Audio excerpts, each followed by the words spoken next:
نحمده ونستعينه ونستغفره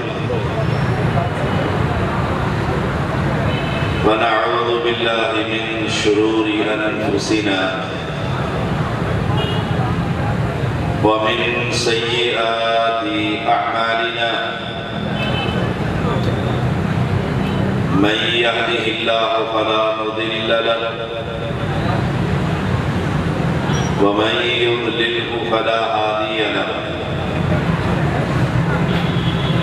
أشهد أن لا إله إلا الله وحده لا شريك له وأشهد أن محمدًا عبده ورسوله أما بعد فإن خير الحديث كتاب الله وخير الهدي هدي محمد صلى الله عليه وسلم وشر الأمور محدثاتها وكل محدثة بدعة وكل بدعة ضلالة وكل ضلالة في النار اللهم صل على محمد وعلى آل محمد كما صليت على إبراهيم وعلى آل إبراهيم إنك حميد مجيد اللهم بارك على محمد وعلى آل محمد كما باركت على إبراهيم وعلى آل إبراهيم إنك حميد مجيد فأعوذ بالله السميع العليم من الشيطان الرجيم إن الله يأمر بالعدل والإحسان وإيتاء ذي القربى وينهى عن الفحشاء والمنكر والبغي يعظكم لعلكم تذكرون ہر قسم کی حمد و ثنا کبریائی بزرگی اللہ وحدہ لا شریک کے لیے انگن درود و سلام محمد الرسول اللہ صلی اللہ علیہ وسلم پر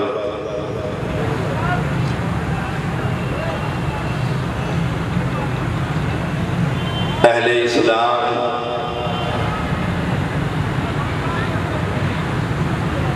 قرآن مجید اللہ تعالیٰ کی بڑی خوبصورت کتاب ہے احسن الکلام کلام اللہ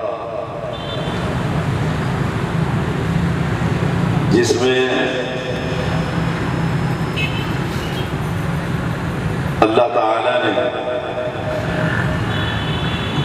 بے حیائی اور منکر ان باتوں سے منع کیا اور سچے پیغمبر کا بھی فرمان ہے الحیاء من الایمان والایمان فی الجنہ حیاء ایمان کا حصہ ہے ایمان جنت میں لے جائے گا حیا نہ رہے تو ایمان جاتا ہے اسی لیے رسول اللہ صلی اللہ علیہ وسلم کا فرمان ہے اور ایمان ایک دوسرے سے ملے ہوئے لازم و ملزوم ہے۔ جب کسی شخص سے ان میں سے کوئی چیز اٹھا لی جاتی ہے، حیا کو اٹھا لیا جائے، تو ایک وقت آتا ہے ایمان بھی اٹھا لیا جاتا ہے۔ حیا اسلامی معاشرے کا حصہ ہے۔ حیا نہ رہے انسان گندی گفتگو کرتا ہے۔ قرآن مقدس میں رب نے فرمایا وَلَا تَقْرَبُوا الزِّنَا إِنَّهُ كَانَ فَاحِشًا وَسَاءَ سَبِيلًا کہ اے مسلمان زنا کے قریب تک نہ پھٹک۔ آج امت محمدیہ کی اکثریت اس حدیث کا مصداق بنتی ہوئی نظر آ رہی ہے کہ رسول اللہ صلی اللہ علیہ وسلم نے فرمایا تھا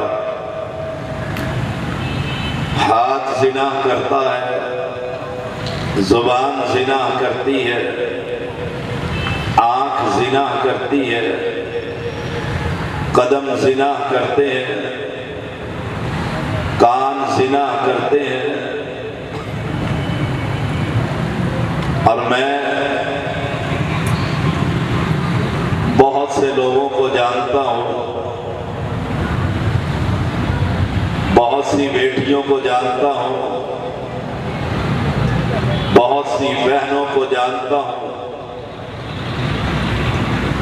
حوا کی بیٹیاں آ کر ہم سے شکایت کرتی ہیں کہ بیوی کی موجودگی میں خاوند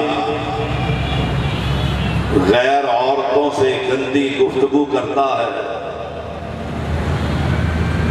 جب وہ ان ہاتھوں سے میسج کرتا ہے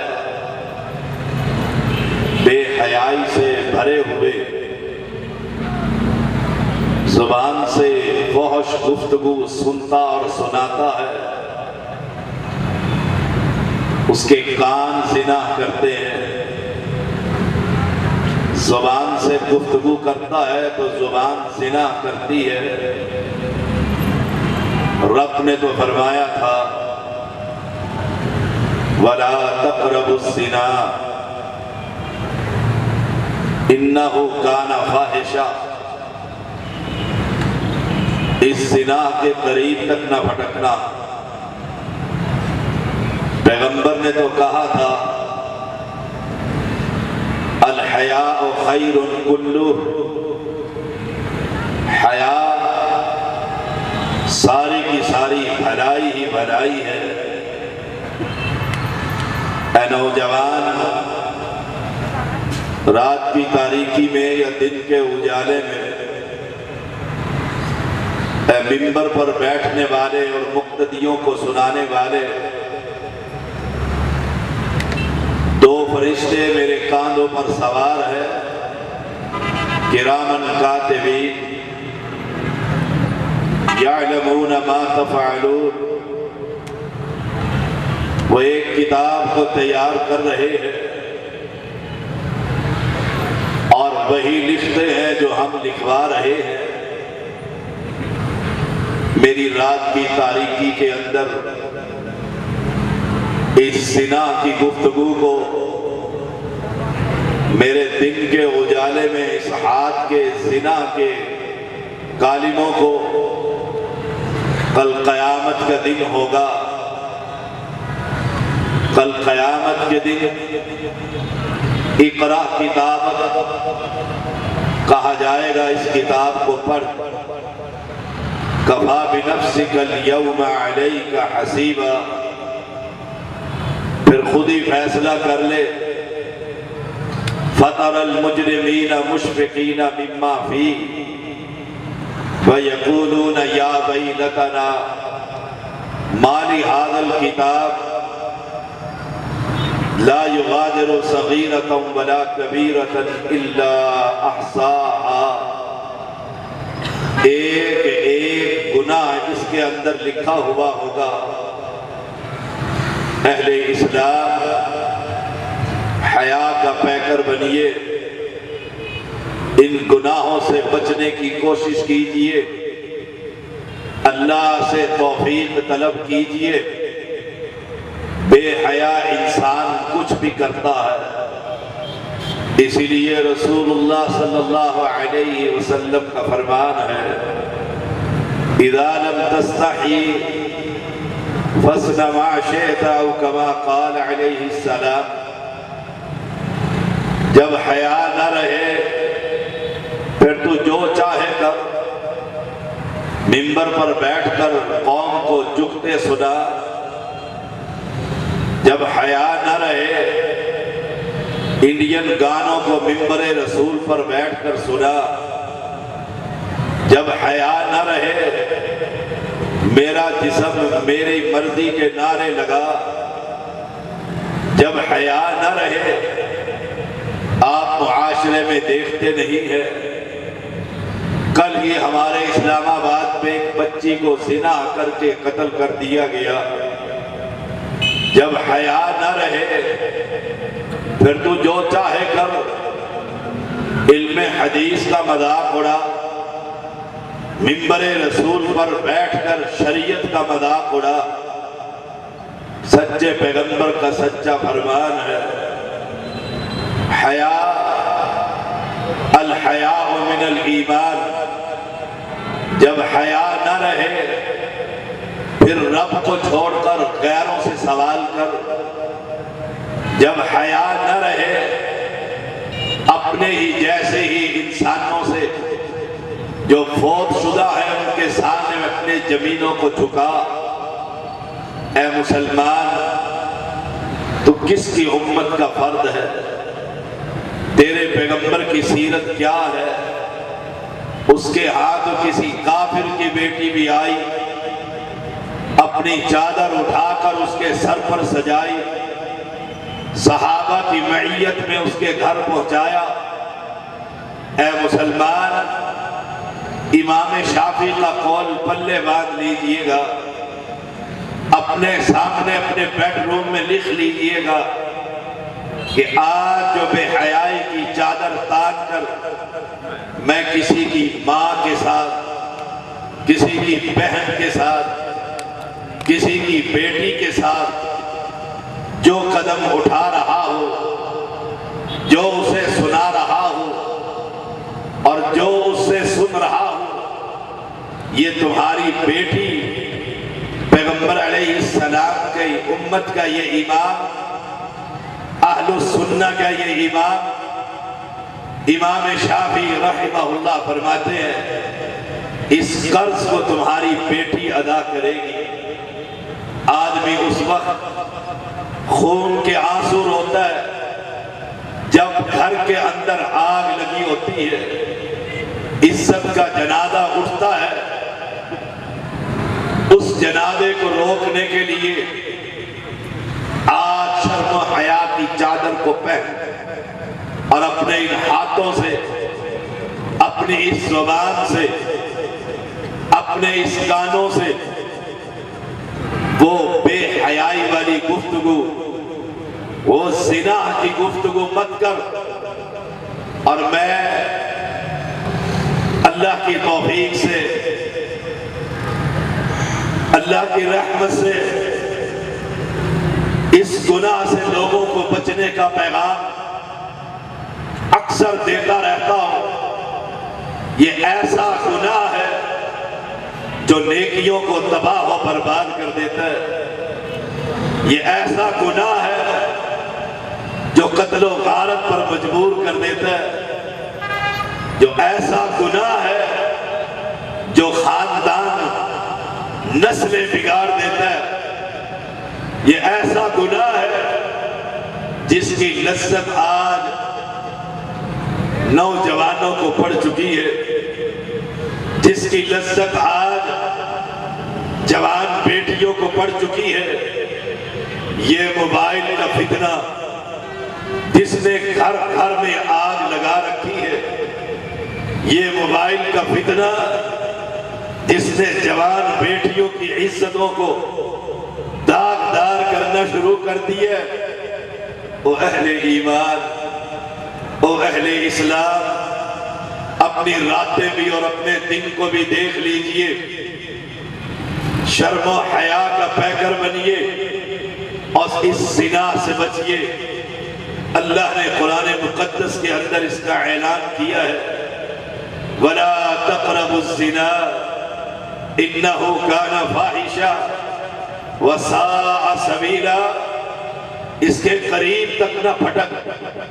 یہ موبائلوں کے اندر گندی فلموں کو لا کر پھر اسے کتاب کے اندر سجا کر باپ یہ سمجھتا ہے کہ بیٹا نصاب کی کتاب پڑھ رہا ہے، اندر برہنہ تصاویر دیکھی جا رہی ہے، اندر گندی فلمیں دیکھی جا رہی ہے، آنکھوں سے شرم مٹ گئی ہے، آنکھوں سے حیا ختم ہو گئی ہے۔ اور اللہ تعالی لا یستحی من الحق، حق بات کہنے سے نہیں شرماتا۔ جس چیز کو تو تلاش کر رہا ہے اس کی سزا بھی کتنی سخت ہے۔ اگر شادی شدہ ہو کر اس زنا کی گندگی میں پڑا ہوا ہے، شرم و حیا کی چادر اتار ڈالی ہے، تو یاد رکھنا یہ کبیرہ گناہ ہے۔ پتھروں سے بارش کر دی جائے پھر اس گناہ کی معافی ملتی ہے۔ اگر غیر شادی شدہ ہے، اس کی لذت تیری عبادت کو برباد کر دے گی۔ ایک محدث سے ایک شخص نے پوچھا تھا، مجھے نماز پڑھنے میں، قرآن کی تلاوت کرنے میں مجھے وہ سکون میسر نہیں، مجھے وہ مزہ نہیں آتا۔ میں اللہ کی کتاب کی تلاوت کرتا ہوں، میں رات کو نوافل پڑھتا ہوں، میں تہجد گزار ہوں، لیکن نہ عبادت میں، نہ رات کی تاریکی میں، نہ دن کے اجالے میں، نہ قرآن کی تلاوت میں، نہ مسجد کے اندر سجدے میں مجھے سکون میسر نہیں، مجھے وہ لذت نہیں مل رہی۔ اس محدث نے کہا تھا، نوجوان اپنی آنکھوں کو زنا سے پاک کر لے، اپنے انکار